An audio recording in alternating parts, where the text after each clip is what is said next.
Anda kembali menyaksikan iNews Today. Pemirsa, polisi membongkar praktek aborsi ilegal di sebuah apartemen di kawasan Jakarta Timur. Ya, dalam kasus ini polisi tetapkan 7 orang tersangka.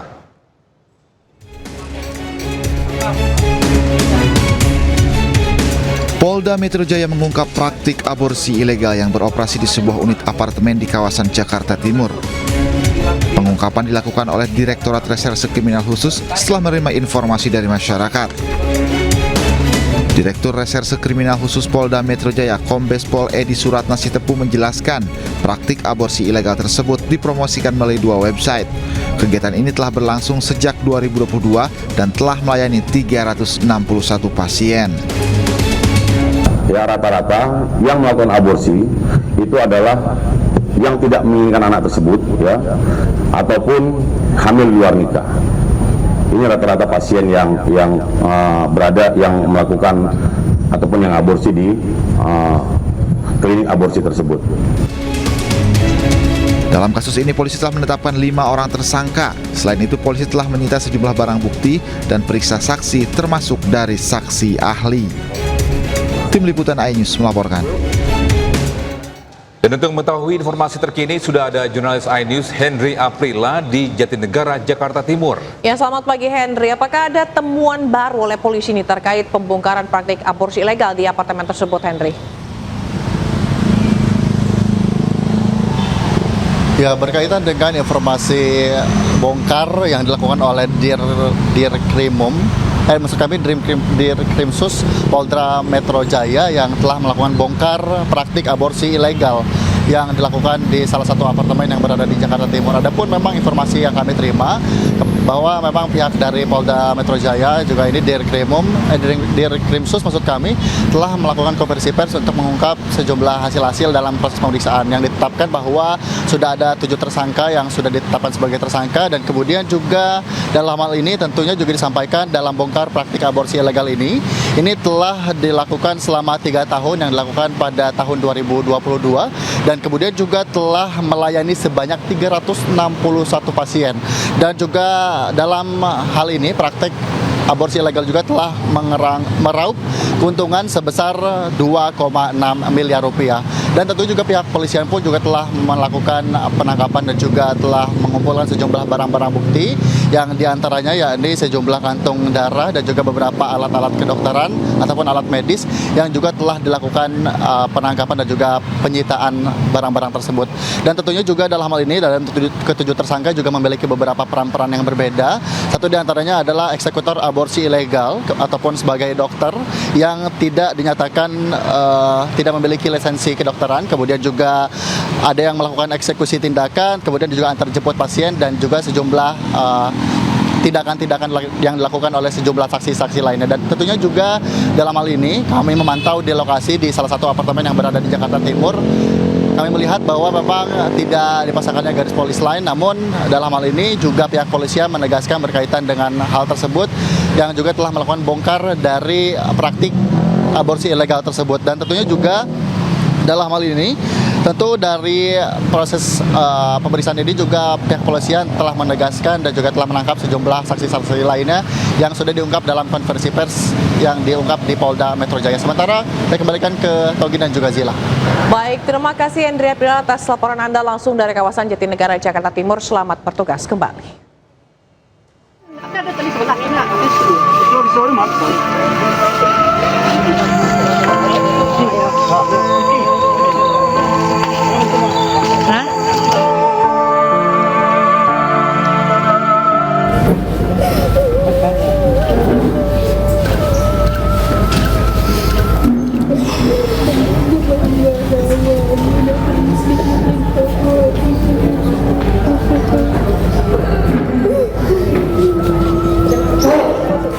Bang.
dari 50 jembatan yang sedang dibangun pada bulan Desember ini.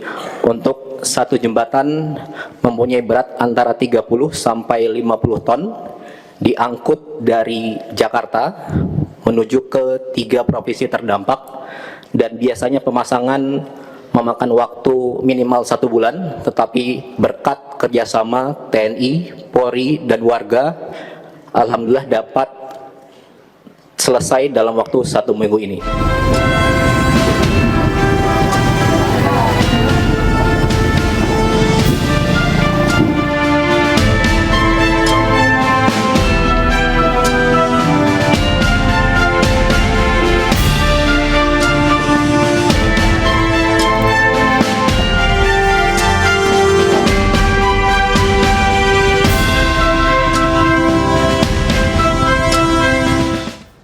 Bisa banjir bandang yang menerpa Aceh Tamiang menyisakan kisah pilu. Ya, kelompok rentan seperti lansia harus berjuang lebih keras demi bertahan hidup di tengah bencana.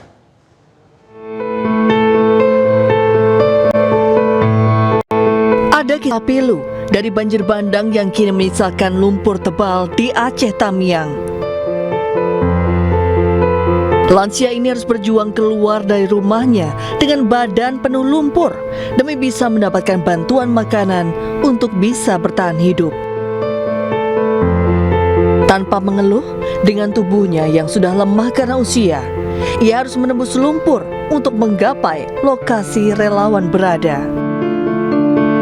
Di video lainnya, sejumlah lansia nampak berjuang untuk tetap hidup dengan segala hasil alam yang masih bisa dikonsumsi. Situasi ini menjadi gambaran nyata beratnya perjuangan kelompok rentan lansia bertahan di tengah bencana. Ya, pemirsa, viral di media sosial, warga mengibarkan bendera putih di Aceh dan minta bantuan internasional. Ya, menanggapi hal ini, Mendagri Tito Karnavian akan melihat terlebih dahulu terkait bantuan internasional tersebut.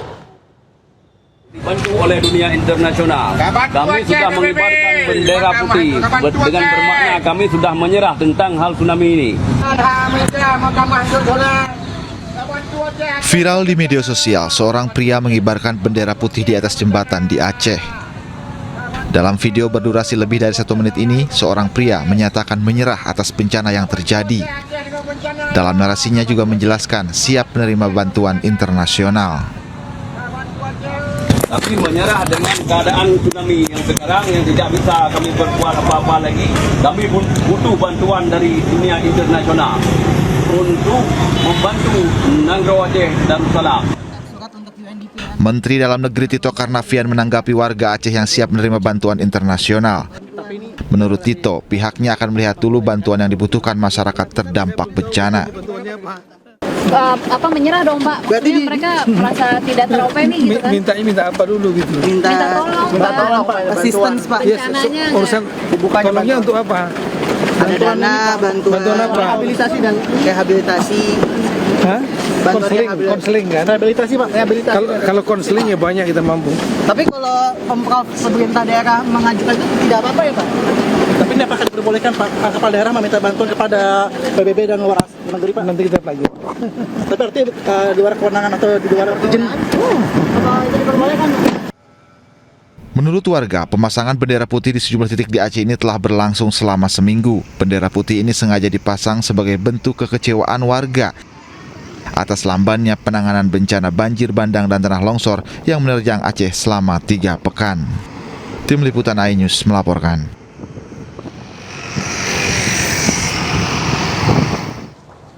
Ya, sementara itu kelangkaan BBM pasca bencana banjir dan tanah longsor masih terjadi di Mandeling, Natal, Sumatera Utara.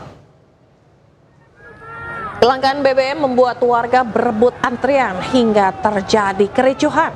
Para pengendara motor tak sabar saling serobot karena sudah lama mengantri di SPBU. Petugas kepolisian yang berjaga di SPBU mampu mengendalikan situasi.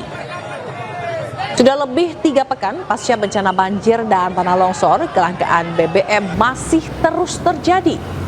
Warga mengaku aktivitas mereka terganggu karena setiap hari menghadapi kondisi seperti ini.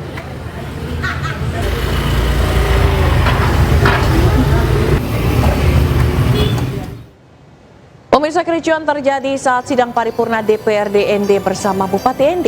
Ya, jangan kemana-mana, ini sudah akan segera kembali.